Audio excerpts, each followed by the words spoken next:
เกรงกลัวต่อบาปผลบาปซึ่งการที่พระพุทธเจ้าทรงยกย่องมารดาว่าเป็นบุพเทวดาหรือเทวดาคนแรกของบุตรนั้นมีเหตุผลสำคัญนั้นก็คือความเป็นผู้สร้างและก็ป้องกันภัยเพราะมารดาเป็นผู้ให้กำเนิดและปกป้องฟูมฟักลูกตั้งแต่ในครรภ์จนเติบใหญ่เติบโตด้วยใจบริสุทธิ์ใจฮักที่บริสุทธิ์สมบูรณ์ในพรหมวิหารธรรมสี่มารดามีเมตตาปรารถนาให้บุตรเป็นสุขมีกรุณาช่วยให้ปนทุกข์มีมุทิตาเมื่อบุตรสำเร็จแล้วก็มีอุเบกขาเมื่อบุตรรับผิดชอบตนเองได้ซึ่งเป็นคุณธรรมชั้นสูงของเทวดาและพรหมเป็นที่พึ่งทางใจในยามที่บุตรที่ลูกต้องอกตรมเผชิญวิกฤตมารดาหรือว่าแม่ก็จะเป็นคนแรกที่ยื่นมือมาช่วยโดยบ่หวังสิ่งตอบแทนเป็นที่พึ่งที่อบอุ่นและปลอดภัยที่สุดเปรียบได้กับทิพยวิมานหรือว่าในการที่ลูกทำผิดพลาดมาแม้คนทางโลกจะประณามจะนินทาประณามทอดทิ้งแต่อกของแม่คือที่พึ่งพิงสุดท้ายบ่เคยปิดกั้นความเมตตาของแม่นั้นกว้างใหญ่ไพศาลยิ่งกว่าน้ำมหาสมุทรสาครท้องฟ้าท้องทะเลมารดาจึงเป็นมิตรที่บัดทอดทิ้งมิตรที่บัดได้ทอดทิ้งเฮาจะเป็นคนเช่นไรในสายตาของคนภายนอกแต่สำหรับแม่จะบอกว่าเฮาเป็นดวงใจของท่านเสมอท่านบอกเคยทอดทิ้งเฮาบอกว่าเฮาจะตกต่ำเพียงใดก็ตามเป็นผู้ที่เสียสละที่ยิ่งใหญ่ยอมเสียสละทั้งความสุขส่วนตัวสุขภาพและก็เวลาเพื่อความอยู่รอดของบุตรเป็นการบำเพ็ญบารมีที่เหนือกว่าบุคคลทั่วไปในโลกดังนี้ดังนั้นแล้วความลำบากของแม่จึงบ่ใช่เพียงแค่เรื่องในอดีตแต่มันคือความห่วงใยที่บ่มีวันเกษียณมีความห่วงใยบ่มีวันเกษียณตลาบเท่าที่แม่ยังมีลมหายใจความทุกข์ของลูกจะกลายเป็นความทุกข์ของแม่100 เท่าพันเท่าและก็ความสุขของลูกก็คือรางวัลเดียวที่แม่ต้องการเป็นผู้วางรากฐานในศีลธรรมมารดาคือผู้สอนให้บุตรรู้จักรับผิดชอบชั่วดีเป็นคนแรกเป็นผู้วางรากฐานความเป็นมนุษย์ที่สมบูรณ์ให้แก่บุตรก่อนที่ไผจะก้าวเข้ามาในชีวิตเฮาองค์พระสมเด็จพระสัมมาสัมพุทธเจ้าจึงได้ตรัสเรียกขนานนามมารดาอีกอย่างหนึ่งว่าเป็นบุรพาจารย์บุรพาจารย์ก็คืออาจารย์คนแรกของบุตรที่สอนให้เฮาว่าพ่อว่าแม่พ่อแม่สอนให้เฮาก้าวเดินด้วยขาของตัวเองสอนให้เฮาแยกแยะชั่วดีเป็นผู้ให้ภูมิคุ้มกันแห่งความอบอุ่นแก่ชีวิตของเฮาอย่างแท้จริงดูก่อนท่านสาธุชนผู้ใจบุญทั้งหลายเมื่อเฮาสำนึกในพระคุณอันประมาณบ่ได้แล้วเฮาก็จะต้องตอบแทน ได้อย่างใดจะตอบแทนคุณมารดาได้อย่างใดพระพุทธเจ้าก็ตรัสไว้ว่าแม้ลูกเปิ้นว่านะแม้ว่าลูกจะแบกมารดาไว้บ่าซ้ายแบกบิดาไว้บ่าขวาแล้วก็ทายอาจมอุจจาระปัสสาวะบนบ่าแล้วก็ให้เลี้ยงดูท่านด้วยความฮักเคารพจบจนชั่วชีวิตก็ยังบ่สามารถที่จะตอบแทนพระคุณของท่านได้ทั้งหมดสิ้นเด้อแต่การตอบแทนที่สูงสุดในทางธรรมนั้นคืออันหยังก็คือการนำท่านเข้าสู่อริยธรรมเป็นต้นว่าเมื่อว่าแม่บ่มีศรัทธาเฮานำท่านเข้าสู่ความศรัทธามีศรัทธาเด้อและเมื่อแม่บ่มีศีลเฮาแนะนำท่านเข้ามาสู่ในการรักษาศีลแม้ว่าแม่บ่มีจาคะมือบ่มีทานเนาะก็เฮาจักนำท่านเข้าสู่ในการบริจาคทานแม้บ่มีปัญญาแม่ถ้าแม่บ่มีปัญญาเฮาเปิดปัญญาท่านหันความจริงของชีวิตผู้ใดได้ปฏิบัติบำรุงมารดาบิดาอย่างสม่ำเสมอเช่นนี้แล้วผู้นั้นได้ชื่อว่ากำลังสร้างอานิสงส์อันยิ่งใหญ่ชื่อว่าปูชาพระอรหันตาในบ้านย่อมจะได้รับอานิสงส์คือความเจริญรุ่งเรืองในชีวิตมีคนรักมีคุณเมตตามีอายุวันนะสุขภาละและประสบความสำเร็จในภารกิจการทั้งปวงจงอย่ารอให้ท่านได้ล่วงลับไปเสียก่อนแล้วจึงทำบุญใหญ่บุญที่ยิ่งใหญ่ที่สุดนั้นก็คือดูแลท่านในขณะที่ท่านยังมีอินทรีย์ชีวิตอยู่นี่แหละคือการตอบแทนพระคุณของมิตรในเรือนตนที่ถูกต้องตามพุทธศาสนสนีขอให้ท่านทั้งหลายจงน้อมนำไปเอาธรรมเทศนาเรื่องมารดาเป็นมิตรในเรือนตนนี้ไปเป็นเครื่องเตือนใจว่ามารดาคือมิตรคนแรกมิตรคนสุดท้ายและมิตรที่ประเสริฐที่สุดในชีวิตของเฮาสมดังพุทธภาษิตที่ได้ยกขึ้นมาลิขิตไว้ในนิเคปบทเบื้องต้นว่ามารดามาตาปิตังมาตามิตังสเกคะเรดังนี้เป็นอาทิมีความหมายว่ามารดาเป็นดังมิตรในบ้านสมดังในคำประพันธ์ได้กล่าวไว้ว่ามีมารดาพาให้สบายจิตท่านเป็นมิตรในเรือนดังเดือนฉายมารดาอยู่คู่สีสามีชายเป็นสหายในบ้านสำราญจริงนะก่อนที่จะจบพระธรรมเทศนานี้ในวันนี้ขอให้ท่านทั้งหลายจงตั้งมั่นในความกตัญญูและความกตัญญูคือเครื่องหมายของความเป็นคนดีจงอย่าในกาลเวลาที่เฮาได้อยู่กันร่วมกับท่านกลายเป็นความอาลัยในวันที่ท่านจากไปแล้วจงกลับไปกราบท่านกลับไปดูแลท่านด้วยความฮักด้วยความเคารพด้วยความและก็ด้วยการบำรุงในสิ่งที่เป็นธรรมตามกำลังที่ท่านทำได้เทศนาปริโยสาเนในอวสานแห่งการแสดงพระธรรมเทศนา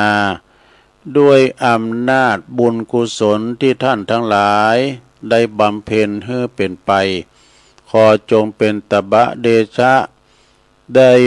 พบแต่ความสุข ความเจริญภายใต้ร่มเงาแห่งพระบวรพระพุทธศาสนาทุกทิพาราติการอาตมาภาพ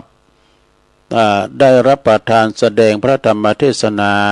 มาโดยประสงค์ขอสมมุติยุติลงคงไว้เพียงเท่านี้เอวังก็มีด้วยประการฉนี้สาธุสาธุสา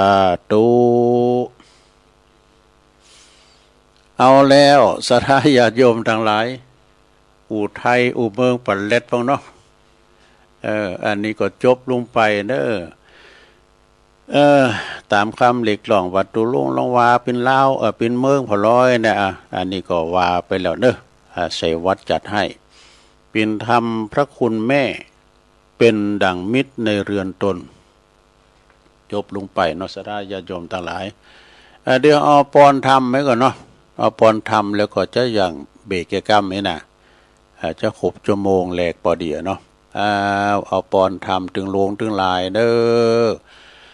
สัปปิติโยวิวาจันตุสัปปะโลโกวินาสตุมาเตภวัตวันตะลายโยสุขีติคายุโกภวะอภิวาตานาสีลิสานิจังวุธาปัจจายโนจัตตาโลธรรมาวัฏันติอายุวันโนสุขังปะลังเอาละเนาะสาราญาติโยมทั้งหลายตุลุงก็ได้แสดงธรรมบรรยายนะเรื่องกุลปอกุลเมมาว่าเอากุลปอวันนี้เอากุลเมมานำเสนอสถาได้ฟังกันเนาะก็เดี๋ยวชั่วโมงที่สองเนี่ยก็จะเล่านิทานธรรมเด้อคือนายอนาถปิณฑิกสามหาเศรษฐีเนี่ยเปิดนั้นขับไล่เทวดา ขับไล่เทวดานั้นเปิ้นจะเปิ้นรักษาซุ่มประตูของอนาถปิณฑิกเศรษฐีเคยได้ฟังมาแล้วเนาะก็เดี๋ยวก็เรามาฟังกันต่อเอาชั่วโมงนี้ก็ยอบย่างเกินเนื้อกินน้ำกินน้องเกินเนื้อลงเด้อเดี๋ยวก็มาปากกันชั่วโมงที่สองกันต่อไปเจริญปอน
เอาแล้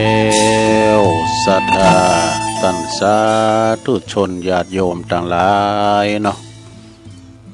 ตุลุงก็พักเบรกพักครึ่งไปกำนั่งมึนลำไปก็เจ็บหลังเจ็บแอว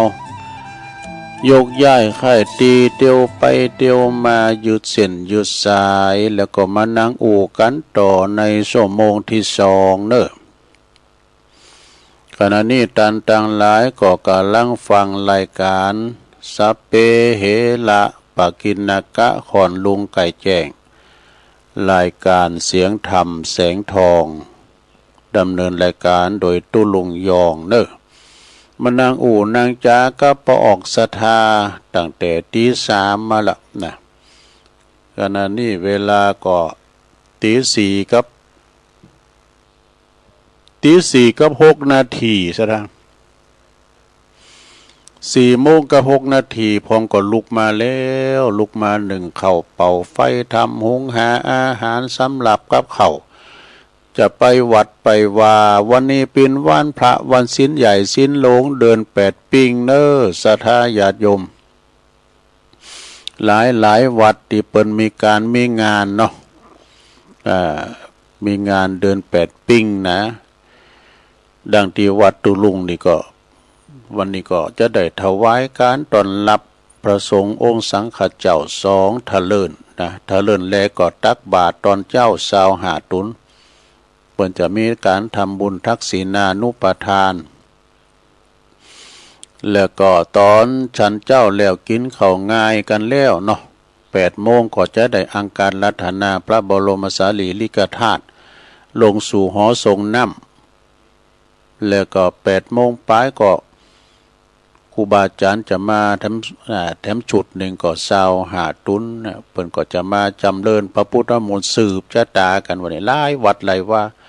โอ้แต่ว่านี่ก็หันลายปุ่นตังวัดพระธาตุดอยปล่อยนกอีกอะได้โอ้ปนว่ามีตึงฝนมีตึงลมมีตึงกะหล่ำมาลำหลุด มันมีฝุ่นตกแล้วเปิ้นก็สามัคคีกันที่ว่าพุบพับกันเดียวเปิ้นก็แปลงทำใหม่ลุ่มปึ้งเต้นหมดอ่ะมันลุ่มปึ้งเต้นเปิ้นแล้วก็เปิ้นช่วยกันแปลงก็เปิ้นจะมีวันนี้เหมือนกันนะที่วัดพระธาตุดอยปล่อยนกนี่นะตุลุงแดงพระครูชลทานพิทักษ์เอากะหล่ำไปลำหลุดโอ้หน่วยใหญ่ปวดโตดก่อนตะโหเนี่ยกะหล่ำเปิ้นนะเอาผ่าปิ้นโขบปิ้นขาบเอากับดิบมันตุลุงได้หมอน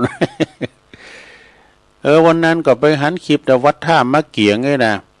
ตำบลสันทรายตำบลอำเภอพร้าวโอ้อันนี้ก็อินดูเปิ้นแต่เนาะวัดเนี่ยศรัทธาญาติโยมลุ่มมันปึ้งวิหารถึงหลังเนี่ยหลังคาไปหมดเลยโอ้อันนี้ก็ลุ่มพายุวัฏภัยเด้ไล่แรงเด้อก่อนละมัดระวังเด้อขอมันผ่านไปทางอื่นทางไกลจะไปมาทางเฮาเนาะสำหรับลุ่มพายุแล้วก็บ่เฮ็บก็ดีนะหลายตีหลายต่างเนาะก็แสดงความอินดูเปิ้นตัวนะฮะสำหรับพายุวาตภัยเนาะศรัทธาญาติโยมทั้งหลาย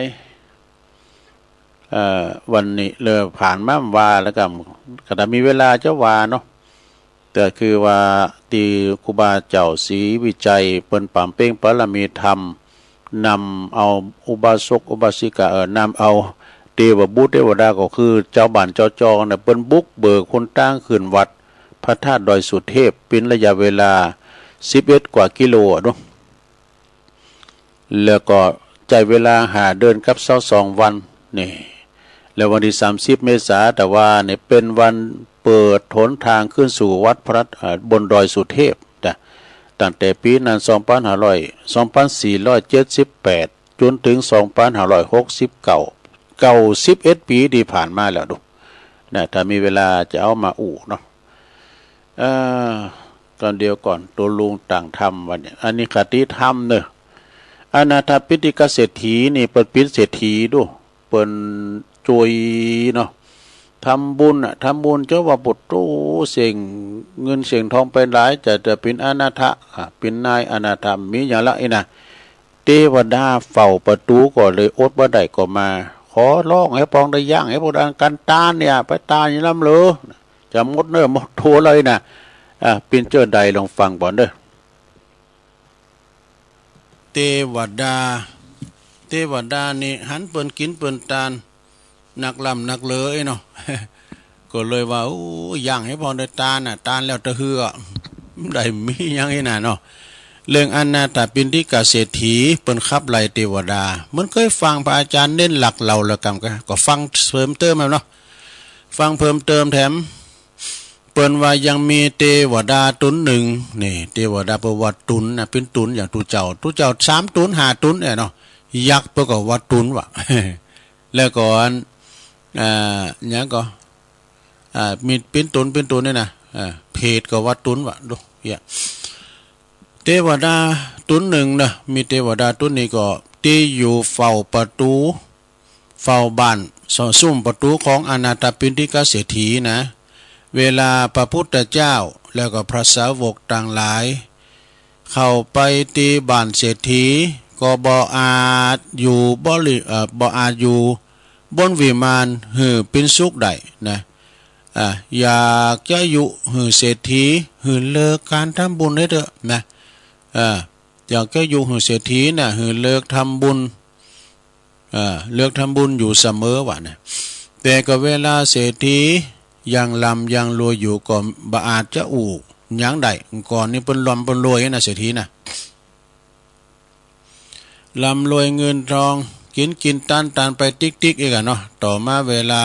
เศรษฐีก็ตันวาก็เลยเป็นคุณอยากจนไปวะ อยากจนลงเทวดาตุนนั้นจึงเข้าไปในห้องนอนของตันเศรษฐีในเวลากลางคืนนี่ไปยืนเสียงกลางคืนไปยืนปรากฏตัวอยู่บุญอากาศวะเทวดานั้นก็ไปปรากฏตัวอยู่บุญอากาศปุ้นเมื่อว่าเศรษฐีถามว่าอันนี้ทานเป็นไผทานมันเนรมิตหันเนี่ยทานเป็นไผเอกะเทวดาก็ตอบว่าข้าพเจ้านี่ก็เป็นเทวดานะอันนี้เป็นเทวดา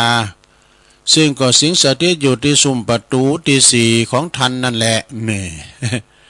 เฝ้าประตูท่านนั่นนะได้มานี่เปื้อเพราะหยังนะได้มานี่ก็เปื้อว่าจะหือโอวาททันเนอะหือโอวาทเนี่ยนะเศรษฐีถามว่าถ้าอย่างนั้นท่านน้องวาพอรอดถึงโอวาทยังนะเทวดาก็เลยแนะนำนี่แน่ท่านเศรษฐีนะนี่แน่ท่านมหาเศรษฐีท่านยังบ่เลี้ยวดูการข้างหน้าข้างหลังเลยเนี่ยยังพอไปทางหน้าดูพอไปทางหน้าไปพอกันหน้าแข้งหัวเข่าเมื่อก่อนคุณต่อสอนเขาเนาะพอกันหน้าแข้งหัวเข่าพอไปทางหน้าพวกกันอนาคตะนะอนาคตะคืออนาคตนะไปเกิดกับหมู่หน้าแข้งหัวเข่าคุณทำก่อนมันสอนเขาเองนะเนาะท่านเศรษฐีย่ำมาดูกันหน้าแข้งหัวเข่าย่ำพอไปทางหน้าก่อนท่านเนี่ยได้สาระตานศัพท์เนาะเป็นอันมากหนักกำแล้วในศาสนาของเจ้าสมณโคดมเนี่ยนะถึงว่าท่านตานข่าวจุบว่าเป็นคนอยากจนไปในการละบัดนี้ตานจุบว่าเป็นตุกเป็นอยากไปเนี่ยท่านก็ยังอันบัดทิ้งในการตานหือสมณโคดมกะสมณโคดมคือพระพุทธเจ้านะสดาเนาะเมื่อท่านทำอยู่อย่างนี้นะบัดจ้าบานานบัดจ้าเพียงแต่เขาก็จะกินจะน้ำแต่เขาจะกินจะน้ำก็จะบะมีหือใดเนอะจักสิบหายไปหมดอะนี่นะเทวดามาหือคติมันแนะนำหือท่านเศรษฐีอนาถปิณฑิกเศรษฐีนะท่านจะต้องการอันยังกับสมณโคดมแถมยิงตานก็ยิงตุกประมาณนั้นนะจุงเลิกการบริจาคหือตานเสตเตอเอวะนะเทวดามาบอกหือท่านเศรษฐีนะจุงประกอบการงานรวมรวมทรัพย์ไว้อีกนะท่านเศรษฐีก็จึงถามว่าท่านเศรษฐีถามเทวดานะในท่านเศรษฐีท่านเทวดาอันโงดหนาเนี่ยความใจมันจะถามเรื่องเล็กท่านนี่หรือเป็นโอวาทของท่านอ่ะของเทวดานะอันนี้มันเป็นโอวาทของท่านกะมาหือโอวาทถึงแก่เฮาเนี่ยนี่นะก็ตอบว่าอันนี้แหละเนี่ยเทวดาก็ตอบว่าอันนี้แล้วอันนี้แหละแม่นแล้วนี่แหละคือแนะนำให้ท่านเศรษฐีคือฮุบกันประมาณในการต้านในพองเตอเอวะเศรษฐีก็จริงว่าอย่างนั้นเนาะเทวดาเปิ้นจึงอันเศรษฐีก็บอกให้เทวดาเฮ้ยท่านเทวดาจุงไปหือป้นจากบ้านเฮาเดี๋ยวนี้เนาะนี่ไล่เทวดาวะมันต้องมาอยู่เฝ้าประตูแล้วเนรเทศไปเลยมันต้องมาอยู่ลมใช้คาเฮาแล้วน่ะมันต้องอยู่ในคุ้มเฮาแล้วผู้ที่มาจะมาอันเกิดเกิดความตาหนึ่งเฮานะ ร้อยเทวดาพันเทวดาแสนเทวดาก็ตามเดิมบ่อาจที่เฮาหวั่นไหวในการต้านใดนี่นะเทวดาอูกรรมก็บ่สามารถมาเฮาก็ต้องการอยู่ในเขตบ้านเฮาเนี่ยเฮาเฮาบ่ต้องการอยู่ในเขตเฮือนเฮาแล้วปะกันไปเนี่ยจุงรีบหนีไปจากป้นจากคุ้มเฮาบ่เดี๋ยวนี้นี่นะเมื่อเทวดานั้นได้ฟังกำคับไล่อย่างเด็ดขาดของพระอริยบุคคลพระอริยสาวกเนาะผู้ปินโสดาบันอย่างนี้แล้วก็บ่สามารถจะคืนก็บ่อาจคืนอยู่ที่อันสุ่มประตูที่สี่นั่นได้จึงพาลูกเพิ่นไม่ลูกหันเทวดาจึงพาลูกเล็กๆออกหนีออกไปว่าพาลูกเต่านี้ไปละไปหาที่อยู่ใหม่ที่อยู่ที่อื่นปรากฏว่าไปเสาะหาที่อยู่ที่ไหนก็บ่มีบ่ได้ว่ะนะไปขออยู่ที่นั้นต้นไม้ใหญ่ต้นนึงก็โอ้ลูกค้าเทวดาเปิ้นอยู่เฝ้าอยู่หั่นแล้วไปอยู่ซ่อนเปิ้นก็บ่ได้ไปที่ไหนก็บ่ได้ก็เลยคิดว่าจะไปขอขมาเศรษฐีว่ะข้ามมิติอยู่เนี่ยเขาขอปิกมาอยู่ที่เก่าไว้กันเนาะประมาณนั้นน่ะจึงไปหาเทวบุตรไปขอปึงบุญเทวบุตรผู้รักษาพระนครจี้แจงความผิดของตนว่าเนี่ยจี้แจงความผิดของตนที่ได้ออกจากซุ่มประตูมาเนี่ยเพราะว่าข้าเนี่ยหันใจทันเศรษฐีทันเศรษฐีนี่ตันแต่ตันว่าไปว่าอันนั้นเป็นพิษใจไล่ข้าออกจากซุ่มประตูไอ้น่ะเนาะแต่ปรากฏว่าเปิ้นก็ช่วยไม่ได้ว่ะนะไปขอความช่วยเหลือกับอันเทพบุตรผู้รักษาพระนครก็ช่วยบ่ได้แล้วก็แนะนำแล้วก็อันขอหือมาช่วยปาข้าพเจ้าไปขอขมาทานเศรษฐีกับเด้อน่ะเทพบุตรก็ปฏิเสธเด้อปฏิเสธว่าโอ้ข้าช่วยทันบ่ได้ข้าบ่อาจจะป้าทันไปได้เทวดาก็จึงปากันขึ้นไปเฝ้าเต่ามหาราชทั้งสี่นี่เต่าทั้งสี่นะเมื่อว่าเต่าทั้งสี่หรือว่าเต่ามหาราชทั้งสี่ก็มาปฏิเสธก็คือไม่ได้นะไปช่วยไม่ได้นี่นะเปิดก็ช่วยไม่ได้เทวดาก็ปาลูกน้อยไป ปาลูกน้อยไปก็ขึ้นไปกราบทูลพระอินทร์ดูเต่าจัตุ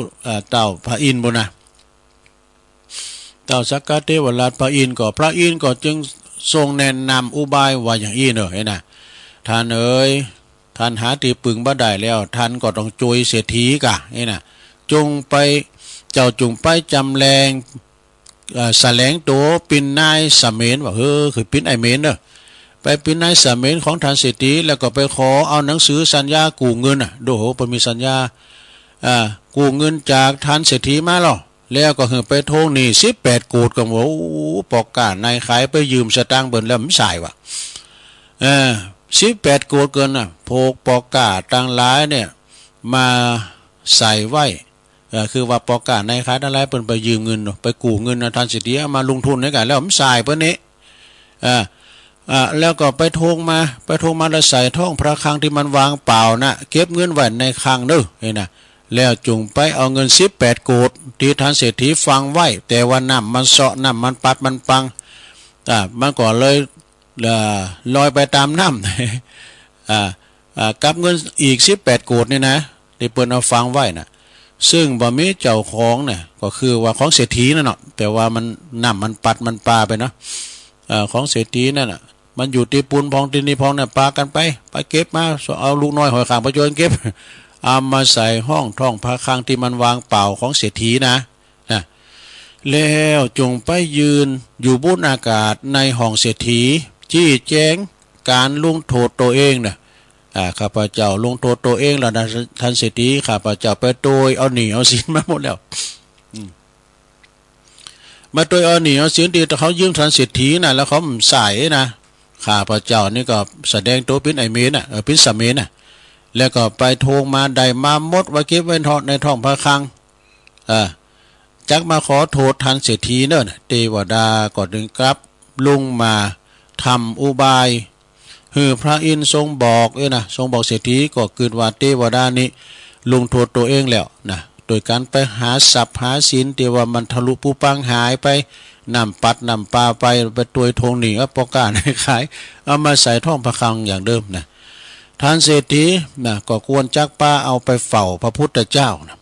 จึงปาเทวดาเทวดาเป็นตัวเป็นตินได้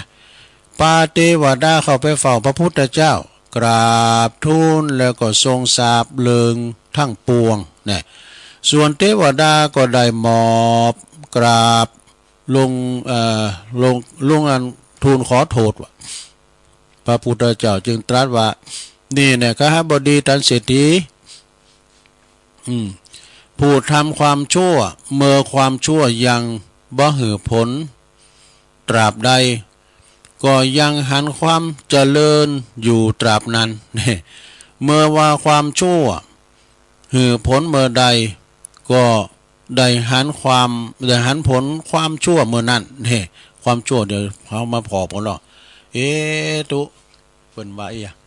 ก็คุณเนี่ยเปิ้นก็กินโกงกินติ๊กๆเปิ้นยังมังมีไปติ๊กๆสะตั้งก็มังมูลตุนเต้ามาอันนั้นเป็นบุญเก่าของเปิ้นโดความชั่วมันไม่ปรากฏเด้อนะยังปรากฏเด้อแต่ความชั่วมันปรากฏถ้าพอรอดทำแต่เปิ้นหยุดสับกายเนาะเปิ้นหยุดสับกายก็หายไปหมดเมื่อผลความชั่วหันผลก็เมื่อนั้นแหละนะส่วนว่าความดีเนาะความดีเมื่อความดียังบ่หือผลตราบใดก็ยังหันแต่ผลของความชั่วตราบนั้นเนี่ยความดีมันปรากฏแล้วนะเมื่อความดีหือผลเมื่อใดก็ได้หันผลความดีเมื่อนั้นดังนี้เนี่ยเรื่องนี้จริงหันว่าเทวดาใจบาปก็ยอมมีอยู่ทั้งในครั้งพระพุทธเจ้าในกาลบัดนี้แหละจบสถากระตุกกระรักไม่หน่อยเนี่ยเหมือนกับท่านอาจารย์เน้นหลักเป็นเรามนเป็นเราละกรรมตุลุงก็เอามาฟุ้นคว้ามกรรมนอกสถานะจบลงไปสถาญาติโยมทั้งหลายเทวดาเนี่ยสิงสถิตไปห้ามอนาถปิณฑิกษะเศรษฐีเนี่ยเพิ่งทำบุญหนักลำไปผลสุดท้ายเทวดาก็เลยไปโทงนี่เลยแถลงตัวปิ้นหมกกันนอกบาใจอันไปโทงนี่ปิ้นไอเมนจบลงไปเนื้อสดาจะปิ้นกระตุกกระตักไว้หน่อยนะตอนนี้ไปตามสัญญาเนาะจะเล่าเรื่องประวัติของครูบาเจ้าศรีวิจัยตีม่วนงานสันแล้วอาจารย์บุญเพลินยาวิชัยเปิ้นได้ลิขิตเขียนไว้อ่านกุปีอันนี้นะ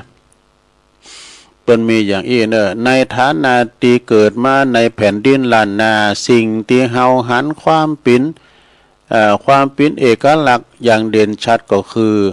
การยึดมั่นในพระรัตนตรัยของในล้านนาของคุณในล้านนาและก็แก้วเจ้าแก้วรัตนะดวงที่3ที่คุณล้านนานับถือกันก็คือครูบาเจ้าศรีวิจัยโยนะครูบาเจ้าศรีวิจัยครูบาเจ้าศีลธรรมนักบุญแห่งล้านนานะสงฆ์สาวกของพระพุทธเจ้าที่เปรียบเสมือนเป็นตัวแทนของพระสงฆ์ผู้ประพฤติดีปฏิบัติดีปฏิบัติชอบดำรงคงไว้ซึ่งพระธรรมวินัยเปรียบเทียบด้วยปริยัติปฏิบัติปริเวทศาสนาปรึกษากิจไกลชิดกับประชาชนแต่นะครูบาเจ้าศรีวิจัยเนี่ยขอย่อมือสาธุการโดยความนอบน้อมอย่างสูงสุดนี่อันนี้ก็คือไหวสาปารมีครูบาเจ้าศรีวิจัยเนาะตนบุญล้านนาครูบาตันเจ้าศรีวิจัยโยตันไทยเกิดวันอังคารที่11ไส้มิถุนายนมีมาเปิ้นเกิดเดือนหน้าเนี่ยมิถุนา11มิถุนานะ2421นั่นหนาปีขานเมมาครูบาตันเจ้าเจอว่าอินเฟือนฟ้าห้องแบบเบาปิตามารดาเจ้าตั้งไว้ปอจือว่าควายแม่จือว่าอุษาใจแม่อุษานามใจอำเภอลีใด บันปางเพิ่นเกิดที่บันปางอำเภอลี่พุ่นน่ะอายุ11 ปีตั้งปณิธานจะบวชน้ำตางกุลพ่อแม่เจ้าขอเป็นลูกศิษย์ครูบาแก่เฒ่าคติยะเหล่าเดิมมาครูบาเจ้าหรือครูบาแข่งแกะวิปัสสนาสั่งสอนวิชากรรมฐานใดอายุ21อุปสมบทไว้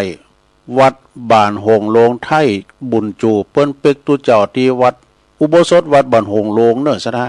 วัดของท่านดอกเตอร์ได้หับชายาวิจัยโยภิกขุสมปานจูศรีวิจัยตุเจ้าอายุ22ก็ได้เตียวเข้าวัดดอยเตเฮาแต่ต้านครับเพิ่นไปศึกษาที่วัดดอยเตพุ่นน่ะเรียนกรรมฐานอาคมเข่งขัดกับครูบาอุปละบันทาหำเฮียนจบแล้ว1 พรรษา25ปิกมาหักษาอาวาสเจ้าเพิ่นก็ปิกมาเป็นเจ้าอาวาสที่วัดบ้านปางเนี่ยเนาะอายุ26ปฏิบัติกรรมฐานเข้าเนื้อสัตว์บอกเอาแถมแล้วเนี่ยเปิ้นมังสวิรัติเปิ้นชันเจนะมังสวิรัติบ่ได้ขาดบ่ได้ขาดแคล้วปฏิบัติตามแนวพุทธาอายุ30ต้องอธิการแถมหนาเป็นกบฏนั่นกาต่อบ้านเมืองเจ้านี่ครูบาห่มผ้าเหลืองเลื่อมใสพระเจ้าจิตใจบ่เฟินอธิกรณ์ก็เฮาปินตุบ่ได้ถ่ายถอนปฏิบัติตามคำสอนพระพุทธเจ้าเนี่ยแล้วก็เปิ้นก็ยังมีต่อว่าอายุ12 พรรษาขวบเข้าต้องอธิกรณ์เอาหมากหล่นอายุ42ครูบาอายุ42เดี๋ยวกันเดี๋ยวอายุ42ครูบาใหญ่น้อยสืบค้นถูกปล่อยตัวได้ปิกมาเนี่ยเปิ้นไปต้องอธิกรณ์เปิ้นเอาไปสอบสวนที่พุ่นนะคนหลายชนชาติดีใจหนักหนาหับครูบามาน้ำตายั่วเบาอายุ56 ปีครูบาตันเจ้าแปลงตั้งขึ้นดอยสุเทพเอาจุนเซตดูอายุเพิ่น56 ปีนี่แปลงตั้งขึ้นดอยสุเทพจุนเซตเวลาหาเดินนะถึงได้สำเร็จย้อนโดยบุญเจ้าครูบาอายุ57ตุกใจหนักหนาไปกรุงเทพนาโทสามากว่างลูกศิษย์อภิชัยเขาปีกระด่างครูบาปงว่างสุดขิดตราบได้ใส่น้ำปิงบ่ไหลปอกปิกเฮาจะบ่ยำละมิงอายุ58 ปีหนุ่มเฒ่าใจหญิงขอเปิงบุญปิงครูบาตันเจ้านักบุญล้านนามาเป็นเก้าเหงาหลายพันชาติเผ่าละปูนอนุรักษ์รักษาบ่เหือสหายสูญธนุบำรุงวัดวากว่างมากว่างละปูนเจียงใหม่พะเยา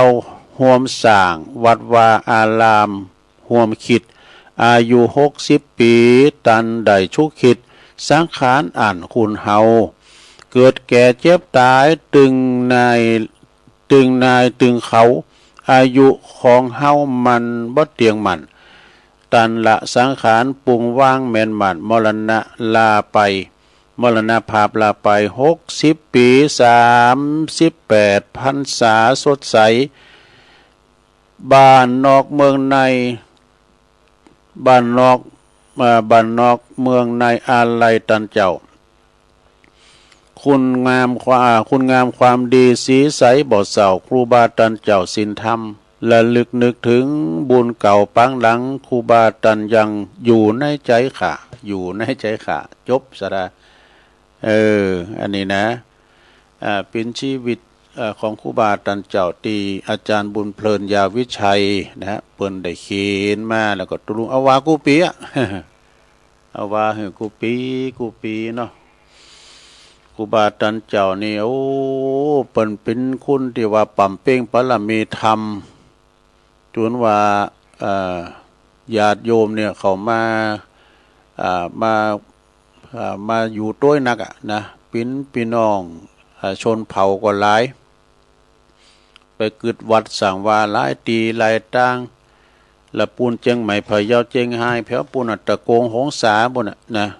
ครูบานี่เปิ้นแปลงวัดแปลงว่าครูบาเจ้าศรีวิจัยครูบาเขาปีนี่เป็นลูกศิษย์แปลงหงเฮนเนาะ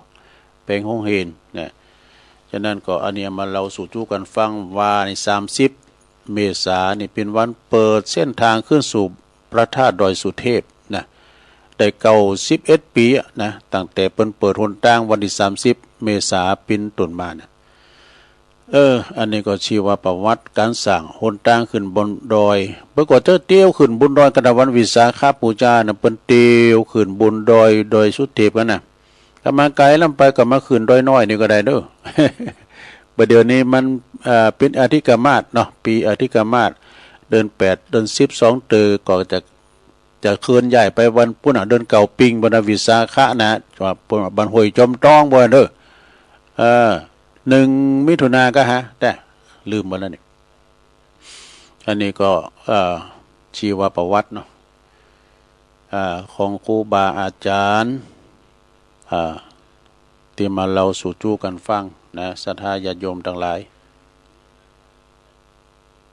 ถ้าแจ้งบอกศรัทธากันเด้อวันพุธในตุลุงอาจจะบ่ได้เข้ารายการนะเพราะว่าวันนี้ก็จะต้องใจเสียงหนักตัวแล้วก็จะได้เก็บโคเก็บสังวันนี้ตุลุงมีงานเนาะงานที่วัดนี่นะจะได้คืนเวลาผมได้มาเด้อเด้อหลงเด้อวันเสาร์ผมได้มาเด้อแปะไว้ก่อนเพราะว่าตุลุงมีงานวันนี้ตอนอยู่วันคำใจเสียงวันคำแล้วก็จะต้องได้คุ้นโตคุ้นต่างเก็บขอตีขอต่างทำเองก็ขอแจ้งนี่ครับศรัทธาญาติโยมทั้งหลายได้คืนเวลาให้ท่านพระครูอภิวัฒนวิกรมก่อนเนาะปะกันใหม่ในวันพัฒนานะเจริญพรขอบคุณตีโยมเป็นมารวมทำบุญออนไลน์มาก็มีคุณแม่กนกพิษชัยนา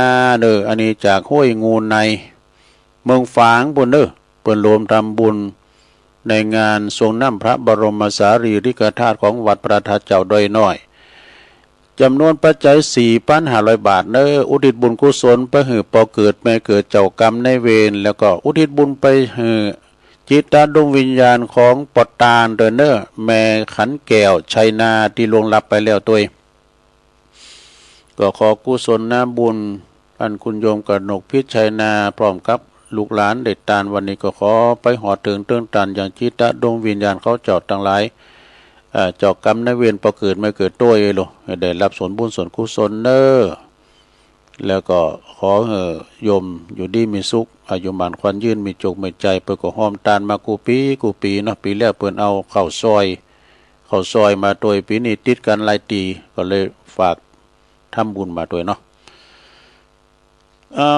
ศรัทธาญาติโยมทั้งหลายตอนนี้ไปก็ตุลุงก็จะได้ประกาศข่าวสารงานบุญสักหน่อยศรัทธา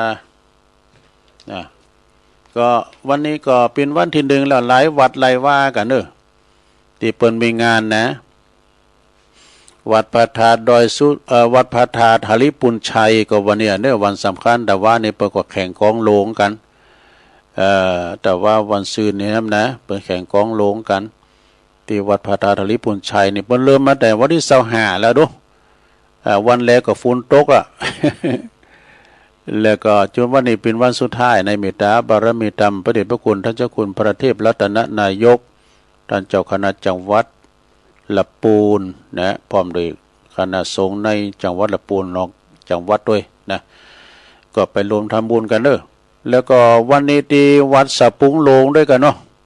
เปิ้นเป็นวันแรงงานแห่งชาติโดยเปิ้นเอาวันแรงงานเป็นที่ตั้ง ในเมตตาตามหลวงพ่อพระครูวิมลธรรมจารีรองเจ้าคณะอำเภอป่าซางวัดสับปุงหลงแล้วก็มีหลายวัดได้วัดพุทธนิมิตรในเมตตาบารมีตามหลวงพ่อท่านพระครูอินทยานรังสีตีปรึกษาเจ้าคณะจังหวัดเชียงใหม่ครูบาบุญมาเด้อวัดพุทธนิมิตรนะเปิดก็มีกุปีวัดศพเตี้ยตัวเนอศพเตี้ยนี่เป็นตำบลศพเตี้ยนะวัดโขงเป้านี่ก็ตำบลโขงเป้าด้วยแล้วก็ที่วัดพระธาตุดอยน้อยในที่ตุลุงอยู่นี่ก็ประกาศไปแล้วเนาะก็มาไปแต่มากินมัดตานโดยก็มาเด้อมีโรงทานโดยแล้วก็มีสืบจัตตาโลงด้วยเด้อกินของง่ายแล้วมาเต้นอยู่นะมาเถอะ มีหลายตีได้และตอนเจ้านี่ก็ทำบุญทักษิณานุปทานทำบุญตักบาตรกินของง่ายแล้วก็8 โมงก็อาราธนาพระบรมสารีริกธาตุสู่หอทรงน้ำวันนี้ได้รับเกียรติจากท่านสสเพิ่นจะมาโลมทำบุญตัวเนาะขอเชิญเด้อท่านสสสจนายกชมรมกำนันผู้ใหญ่บ้านอันนี้มีตาลมีทรงน้ำอย่างเดียวมีมหรสพเนอะจะมีตังลุมบุญนะมีตังลุมดอยบุญตังหงเฮนบุญนะเชิญกันได้เด้อมากินมาตานด้วยกันต่อไปงานต่อไปแถมวันที่3ที่4จากนี้ไปพฤษภาเด้อพุกวันฮือเนี่ยมันก็นานที่3ที่4พฤษภานี่ก็เปิ้นจะมีงานประจำปีส่งน้ำพระธาตุที่วัดสันไขยอมเด้อวัดสันไขยอมก็อำเภอดอยหล่อเขานี่แหละนะหลายตุงเนี่ยบ่ได้หันจะถี่อยู่นี่หันพอหันวัดเพิ่นอยู่ในเมตตาธรรมพระอธิการแจ้งสุทธิจิตโตปกกำนันศัพท์เปิ้นก็จะมีงานเนอะวันที่3ที่4พฤษภาแล้วต่อจากหันก็วันที่9ที่10พฤษภาก็ที่วัดทรงแควกันเนาะตำบลโขงเปาตำบลทรงแควสุมาเดี๋ยวมันกลางไปนะบุญกลางไปทางของปุ่นได้วัดที่9ที่10นะพฤษภาที่วัดทรงแควตำบลทรงแควอำเภอดอยหล่อเฮานี่แหละแล้วที่วัดพระพุทธบาทตากผ้าด้วยเนอะอันนี้ก็มีหลายวันด้วยกันเนาะแม่นะก็แล้วก็ที่วัดป่าปู้ตุงมานบุรณะป่าปู้ด้วยเนาะนี่ก็คือเป็นงานทรงน้ำพระธาตุเนาะที่วัดทรงแควนี่ทรงน้ำอนุสาวรีย์ของครูบาตุ้ยธรรมเสโนเนอะอดีตเจ้าคณะตำบลทรงแควอดีตเจ้าวัดวัดทรงแควท่านพระมหาอดิพงศ์เจ้าวาดเนาะแล้วก็วันที่15เนี่ยไปลืมนะสดา15พฤษภาเนี่ยนะเปิ้นจะทำบุญฉลองอายุวัฒนมงคลครบ60 ปีของอาจารย์วรรณชัยชยานันโทเจ้าอาวาสวัดพุทธศรีคีรีบุญอดบุญคุณแปะบ่ที่เฮามาอันตาลกฐินนะสดาญาโยมพระจะไปแสดงมุทิตาจิตพลอยยินดีกับอาจารย์พระครูอาจารย์วรรณชัยชยานันโทเปิ้นก็มาออกรายการให้เฮาได้ฟังกันทุกวันติดเนอะก็ปากันไปแสดงมุทิตาจิต15พฤษภาเนอะสืบชะตาหลวงเหมือนกันที่วัดพุทธศรีคีรีตอนนั้นมาก็วันที่19พฤษภาอันนี้ก็พระเดชพระคุณหลวงปู่เนอะท่านพระครูปฏิภาณธรรมทินวัดพระธาตุม่อนจอมพอหลวงปู่ดอยเนอะวันที่19พฤษภานะเปิ้นจะฉลองอายุเหมือนกันไปสืบชะตาหลวงแล้วไปแสดงมุทิตาจิตกับหลวงปู่เนอะหลวงปู่นี่ใจเกินร้อยกินตาที่ไหนเปิ้นไปหมดหอมได้ไปเปิ้นไปนะแข็งแรง ออกอากาศให้ศรัทธาได้ฟังทุกวันจันทร์แล้ววันพัดตอนเจ้าด้วยก็ปากันไปเนอะ19พฤษภานะพระจะไปออกโรงทานก็ดีหรือว่าพระจะไปหับสังก็ดีก็เจิญกันได้เนาะที่วัดม่อนจอมพอ28-29พฤษภาก็มีทรงน้ำพระธาตุแล้วก็อนุสาวรีย์รูปหล่อ100 องค์ของครูบาดวงแก้วยานวิชัยโยอดีตเปิ้นเป็นเจ้าวัดปากล่องเด้อก็คือที่วัดปากล่องนั่นแหละนะในเมตตาบารมีธรรม อาจารย์พระครูธีรกิจจาธิคุณเน้ออันเป็นเจ้าอาวาสวัดปากล่องรองเจ้าคณะตำบลนำดิบนะที่วัดปากล่องนะเปิ้นจะมีย้อนยุคโดยโอมิวสิกนี่แล้วก็มีซอของประหลวงประพันธ์แก้วเก๋เปิ้นจะนำลูกศิษย์ลูกหาไปซอโมนกันวันคำแล้วก็เครื่องแห่ก็ลุงนิมิตศิลป์นี่ก็หาได้ลุงนิมิตศิลป์แล้วก็มีมวยมันๆเนอะมีมวยมันๆในวันนั้นนะในวันที่28-29มีมวยหลายกูด้วยกันนะก็ไปกินเป็ดตาลไปพอกันแล้วที่วัดป่าบุกด้วยเด้อมันพร้อมกันเนี่ยป่าบุกวัดป่าบุกตั้งอยู่ตำบลแม่แรงเนอะเพิ่นมีแข่งกองโลงด้วยเนอะหั่นนะวัดป่าบุกเนาะต่อจากหันก็วันที่30พฤษภานะก็ทำบุญฉลองอายุวัฒนมงคลของท่านพระครูกัลยาณปราโมทย์อาจารย์สมหวังเนอะเจ้าคณะตำบลดอยหล่อเขต1นะวัดม่อนห้วยแก้ววันที่30พฤษภาเนอะอาจารย์เปิ้นก็เป็นเสี่ยวเดียวกันถึงอาจารย์วรรณชัยชยานันโทงานนี้ปีนันเจศรีปีนันอินสมเตปินมรคนายกของวัดเจ็ดลินเพื่อจะมาสืบชะตาโลงโดยมาเปิ้นเป็นเสี่ยวเดียวกันวะนะปีนันเจศรีก็จะมาโดยมารวมเป็นพิธีกรด้วยเนอะจากนั้นก็มากันมาเด้อศรัทธา30พฤษภาประสงค์จำนวน50กว่ารูปนะ50เก่าก็จะมาหับปินเจ้าภาพสังก็ดีมาแสดงมุทิตาจิตหรือว่าจะมาเปิดโรงทานก็ดีวัดม่อนห้วยแก้วเป็นวัดที่มีโรมณียสถานเก่าไม่ก็ตอกเป็นหนักนะแล้วก็กว้างตัวมาพอวิหารหลวงเบิ่นเด้อวัดม่อนห้วยแก้ววันที่30พฤษภาเด้อเวลา9 โมงก็สืบชะตาโลงด้วยกันแล้วก็วันที่31พฤษภานี่ก็เดินเก่าปิงบดีกะนะวันวิสาขบูชาวันเป็นวันสำคัญสากลของโลกโดยนะประสูติตรัสรู้แล้วก็เสด็จดับขันธปรินิพพานของพระพุทธเจ้าที่วัดอรุณวิทยาวาสเด้อห้วยปันจอยนี่แล้วก็วัดพระธาตุเจ้าสลีจอมทองและทั้งหลายวัดเด้อเก่าปิงมีหลายตีเด้อโดยเฉพาะกอตีวัดอรุณวิทยาวาสห้วยปันจอยตุลงธรรมหรือว่าพระครูมงคลวิทยาคมเนี่ยหลวงปู่เขานี่นะ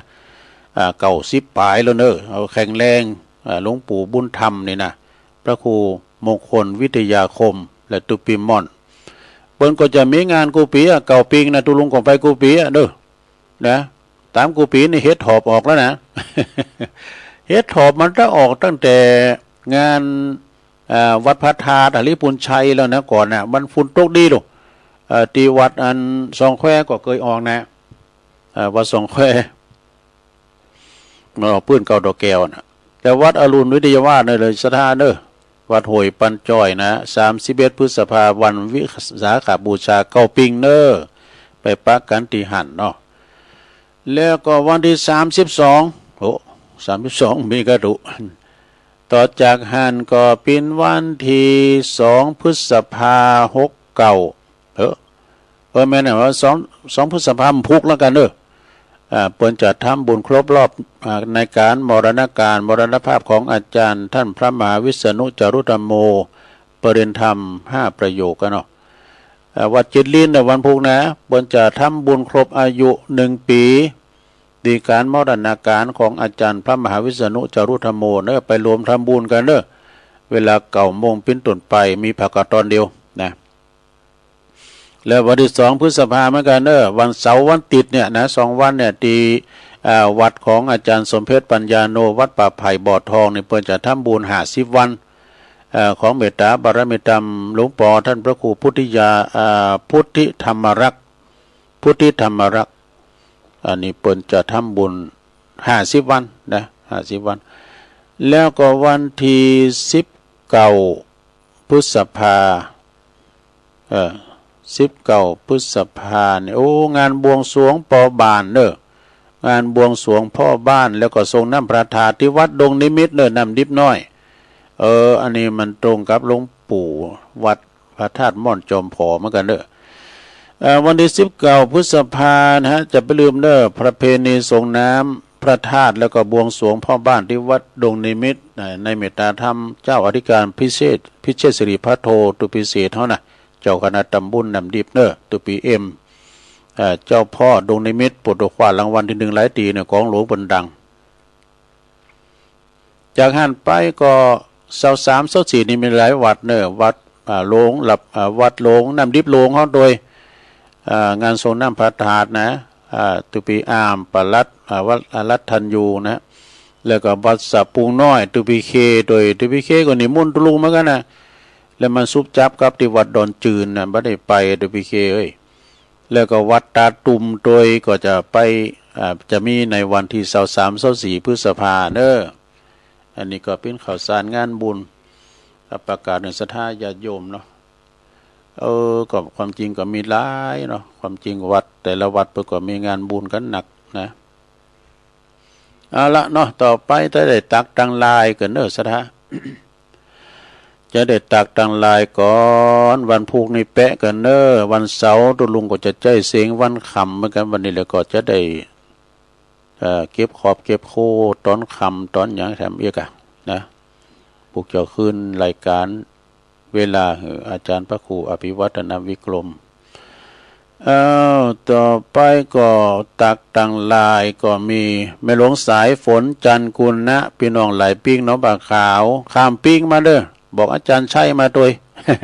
มากินมาตาลก่อนนี่บนเตียวกันมาพิสินพิสายขามหลังฝ่ายมานะแล้วก็โยมยุพินหอมอลาปีน้อยฟังจากบ้านไม่โยกก็ชัดเจนดีฝ่ายหิน104แม่ครูธัญญาทองอิ่มจากกศนก็ฟังอยู่บ้านจงกันทวงศ์นำดิบเนื้อกลับไว้สาธุลุงครับฟังอยู่เนื้อสาธุยงยุทธมณีวันจากบ่อเฮวลำปางเนื้อฟังอยู่ครับ ประเด็นเอกวัดราชจากท่านพระมหาประสิทธิ์ธรรมาภินันโทเนื้อประเด็นธรรม8ประโยคพระอุปชานะเจ้าวัดจ้างกรรมไวสานะครับเนอุ้ยสาวคุ้มตะวันจากเบื้องวะนะ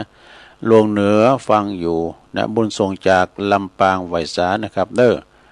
ต่อจากหันก็มีบารมีวังใจชิดวันนั้นมาปะสกรรมนะจะมาสะเก่าดำโหตุลุง ปะสกรรม ต้องโทรมาก่อนแม่หลวงสุมาลังกาพินเนี่ยนี่ก็ฟังอยู่แต่นี่เปิ้นอยู่ป่าหาปุ่นนะป่าหาสี่แยกป่าหาบ้านตังแม่เจียมจิตเขาน่ะฟังอยู่ก้าตังป่าหาบ้านดอยบ้านป่าเต้นแม่สำรวยแม่รวยเขาอะนะป้อมะลิฟังอยู่ก้าแม่ชมลมสกาย69แล้วก็แม่กนกพิษชัยนาจากห้วยงูในห้วยงูในก็ฟังอยู่เมืองฝางแล้วก็มีตาสิงห์เนี่ยตาสิงห์นี่จากกรุงเทพปุ่นท่านพระอาจารย์อานนท์นะฮะนักเขียนแต่งกลอนแม่ศิรินทิพย์บุญเลิศเอาละจบในการตักตังลายก็มีหลายนะต่อไปก็จะได้เป็นบรรยากาศเปิดสายหับสายหนาใหม่สัก2-3สายโทรกันก็มาเนาะสถานเนาะ0899555656เจริญปอนเจ้าไหวซาเจ้าขออนุญาต1 นาทีต่อตุลุงนะเจ้าความจริงก่อนบนนี่มัน10 นาทีคือนะเจ้าอันพ่อแม่เป็นหมอขอลูกเต่าพ่อแม่เฝ้าดูแลยามป่วยไข้ทุกเจ้าเย็นเพราะว่าเวลาใดดูแลไข้ลูกมงยามพ่อแม่เป็นธนาคารหรือลูกบ่พันผูกเวลาหายามไม่อาทิตย์เจ้าเย็นบ่เป็นไรเบิกเงินได้ตลอดทุกชั่วโมงแม่เป็นครูผู้การุณพระคุณล้นทุกคนขอประจักษ์เป็นศักดิ์ศรีท่านคำสอนล้วนสั่งเพราะหวังดีควรเตรียมฟรีปฏิบัติอย่าคัดใจพ่อกับแม่เป็นพระอรหันต์ควรกับการห่มใส่และไหวสาบุญคุณทานพ่อแม่นับคณาควรบูชากับไหวด้วยใจจริงพ่อแม่เป็นได้ทุกอย่างเป็นลูกจ้างเป็นเพื่อนและสหายถ้าเต้นใดก็จะเต้นแม่ความตายบ่มีใครจะหักเฮาเต่าพ่อแม่เจ้าไหวสาเจ้า 0899555656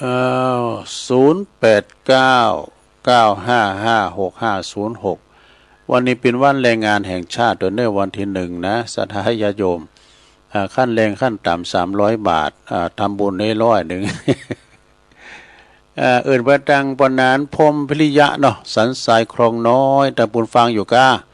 ปอเล่งนันลงเขาก้าปนานพัดเขาก้าปุนน่ะตั้งเมืองฝางกูเนาะเจริญปอนเจริญปอนจับไว้เจ้าทุลุงแม่สุเกียวมันศิลปอนสิเตี้ยมันหงละปุนเด้อฟังทุลุงอยู่เด้อเจ้าชัดเจนดีเด้อเจ้าวันนี้ก็เป็นวันพระวันศีลใหญ่นะเจ้ากลับไว้สาธุเจ้าทุลุงสลิดติเจริญปอนราชการครับโอ้หลวงพ่อ หลวงพ่อกฤษเอากรอนเดี๋ยวหน้าร้อนๆเย็นไงนะแล้วเอากรอนสมบูรณ์แล้วตอนนี้เย็นนะกันอากาศไม่แน่นอนเนาะก่อนประตูได้ไหมราชการครับอาจารย์ใช่ไหมเขาไม่ฟังเราเลยมีทั้งบอกกระเดียวกับฟังตุลุงแดงเด้อต่อจากตุลุงเลยนะแต่พระครูชลทานพิทักษ์เอากระลำไปลำรถเสียงเรื่องเหรอลำรถดำกันนะก่อนตะโหนี่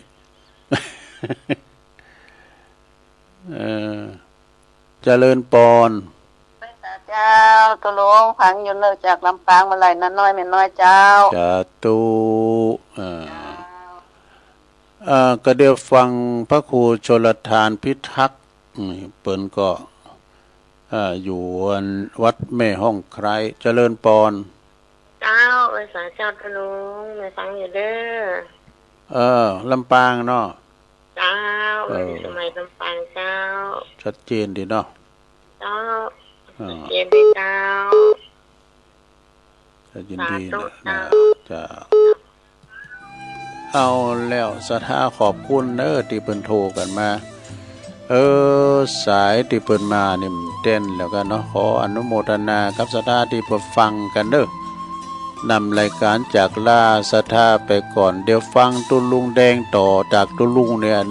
นำรายการจากลาไปก่อนขอบคุณครูเสงครูสายขอบคุณเจ้าหน้าที่ดีเจทุกสถานีด้วยจัตตาโลธรรมาวัฏันติอายุวันโนสุขังพลัง